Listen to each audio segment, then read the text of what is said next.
You're such an asshole. AssholeConsulting.com. Someone paid the extra fees while I'm on vacation. They got me out of vacation.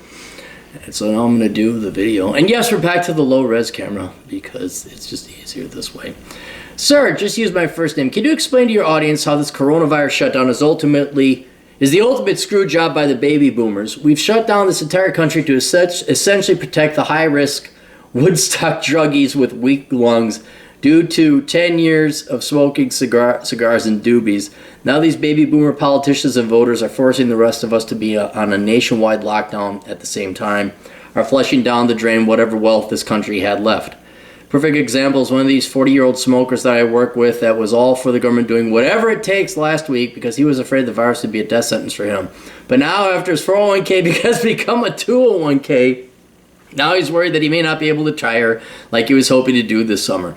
Boomers like him are now going to probably get bailed out by the folks behind him after all the dust settles, and Gen X millennials will be left holding him back. Yeah, but we're going to do the same thing and pass it on to Gen Z and whatever else. We just keep kicking down that debt, man. We just keep kicking down the debt. And one thing I'm thankful for about with the millennials is they are so socialist, they're going to vote to keep my Social Security check in check. I personally would still, to this day, give up my Social Security check, whatever I've paid into the system, to never have to pay into it again, and allow me to invest in it privately. But I know you have the generational premise by which you're making your argument, but I'll say it again here because it's true. Popular as it is to slam on the millennials and the boomers, every generation of Americans suck now. Except for the handful of silent gen and the token amount of World War II generation people are still alive. Every generation sucks. Every generation is parasitic. Every generation is trying to screw over everybody else, including their own. Every generation is lazy. If you look at what people are majoring in, which I think is a brilliant metric to measure how serious are people, what kind of work ethic do people have. They're all 85% of people are majoring in stupid, lazy fuck where they're going to expect the government to give them a job or a bailout. 3.2 million people on unemployment? What about the rainy day fund? All these assholes living paycheck to paycheck, those are younger people. But then there's, of course, examples like this guy here, the boomer, who now has a 201k. Yeah, only a third of boomers have the money saved up for retirement adequate. Well, not anymore. Maybe now it's down to a sixth. I'd have to run the figures again. But let's just start off here. The vast majority of Americans are all parasitic pieces of shit. I'm not saying that to be edgy. I'm not saying, oh, look at the moody, grumpy Gen Xer. No, most of you are a bunch of inferior parasitic fucks. If most of you died, it wouldn't. We are at the point in Rome now where everyone's like living off of bread and circuses. None of you are the fucking legions. None of you are actually working. None of you are the blacksmiths. You're all a bunch of parasitic fucks. Okay, so let's start with that. Now, knowing everybody wants to hand in something else, and the millennials, they might be bailed out of their stupid student loans because they're too stupid to major in STEM. Gen Xers, which you didn't know because we're the mythical generation, we're like the lost 10th legion, to go back to Roman history. That was disproportionately our responsibility for the housing bubble.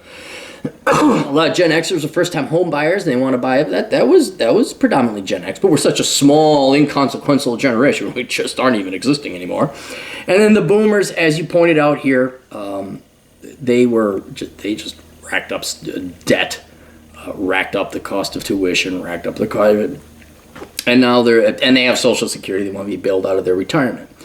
So this particular coronavirus thing, I do not contribute it to malice. I really don't contribute it to malice. I don't think, because in order for the boomer to say, holy shit, this is going to affect us disproportionately, everybody stopped working. Everybody shut down the economy so we can live an extra 5 shitty years. I don't think that's what it is. Because keep in mind, a lot of boomers are retired. They're not at the helms of control anymore. That's Gen X predominantly. Now, government, yes, obviously those are boomers. But the boomers are not totally in control of the economy or the world or the government right now. Or the country, I should say. There's some Gen Xers there. And so I don't believe in this conspiracy like, oh my God, we're going to die. We better shut everything down, including forcing every young person out of work. I don't think that's what's happening. What I really think is happening is this is a real pandemic. This is a real virus. I know people don't like it. It's a very bad flu. I'm still looking at death rates. I'm still waiting to see what the crisis is.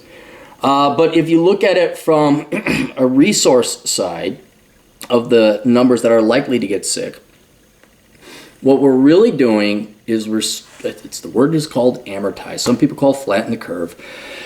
But basically, instead of having everybody get sick, infected very quickly, and hit the medical system at once, and flood it over on it, and then there's people dying in the streets, people get more desperate, crimes being committed, cops can't keep up, and the society collapses, the structure and fabric of society collapses, we're going to spread it out.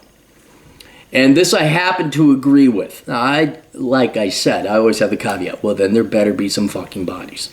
This better be fucking killing a lot more than the flu. And so far it looks like it's kind of going to do that, but we'll see. We'll see if this was worth shutting down the entire economy. But if what they say is true, and projections and actuaries and scientists and virologists say it's true, you do not want this flood of people hitting the hospitals. And may I point out something?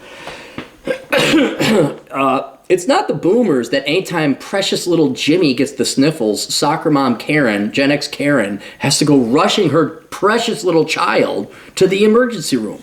That's not boomers, that's Gen Xers, that's millennials. Oh, I got a sliver, I got to go to the hospital. The boomers are at least a little bit more tough in that they tough it out, a higher percentage of them would. But that's what they're afraid of, is the medical system getting flooded and not being able to keep up with it. And then you might actually have some people dying in the streets.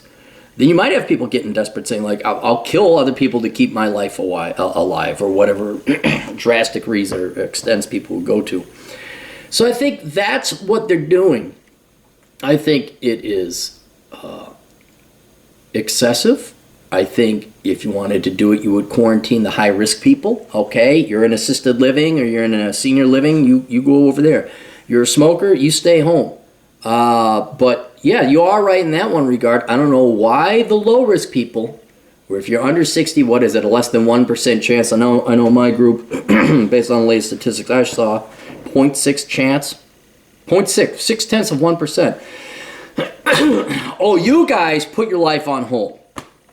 It's like, no, why don't you quarantine the old people? Why don't you quarantine the high-risk groups? People with medical conditions, people with compromised immune systems. Not only for our sake, but theirs as well. But I don't know. I've stopped trying to ask for reason and sanity out of a population where 85% of the people think it's a good idea to piss away $150,000 on an English degree. Right? It is an exercise in futility. You are banging your head against the wall, asking why a population where 85% of the people don't know the difference between a million, a billion, and a trillion, or how compound interest works. A country where people could graduate with master's degrees, and they're shocked to find out that their student loans go up because they don't understand compound interest. The population, including our leaders, is so spectacularly stupid. I don't know why they didn't do a common sense thing. I mean, really think about this, okay? This isn't boomer. Again, you're applying a Joker level intelligence to a generation of potheads who listened to the Doors and thought the Beatles was good music, okay? We are such a stupid population. People actually find it necessary to tell you to wash your hands. You know, don't lick doorknobs. I mean, there's that many stupid people. And a lot of them get into politics because if you're rich and you're stupid and lazy, then you can make, I promise free shit to everyone. And then all of a sudden you're affecting policy, so no policy is pretty fucking stupid. Can you explain how it is an ultimate screw job by the baby boomers? I don't think it is a conscious or malicious screw job like the baby boomers. The boomers just, they're dumb. They don't have the sentience or the mastermindedness to pull off a scam like this. They're just lazy fucks who, somebody catch me. Which is what every other generation is doing too.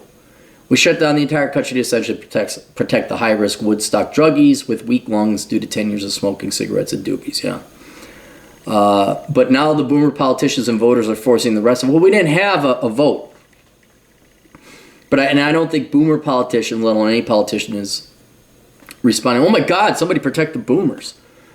I think, if anything, it's how many people are going to hit the medical system? How much do you forecast? We better fucking have people spread this a lot slower. So there you go. There you go. Yes, we'll be holding the bag as long as the next generation, though, is socialist. We'll be all right because they'll vote for government to bail us out again. And bail us out. And bail us out. And bail us out. And we'll all get fatter and more tattoos. So if it makes you feel any better, you might want to read 2 books. This one called Enjoy the Decline, Accepting Living with the Death of the United States. You seem to still care. You seem to still have hope. And here's one, How Not to Become a Millennial. And though it does seem to be premised on slamming the millennials, which it does, constructively. So it's not just, look at them with their fucking hats. It really tears apart the boomers. It really destroys them.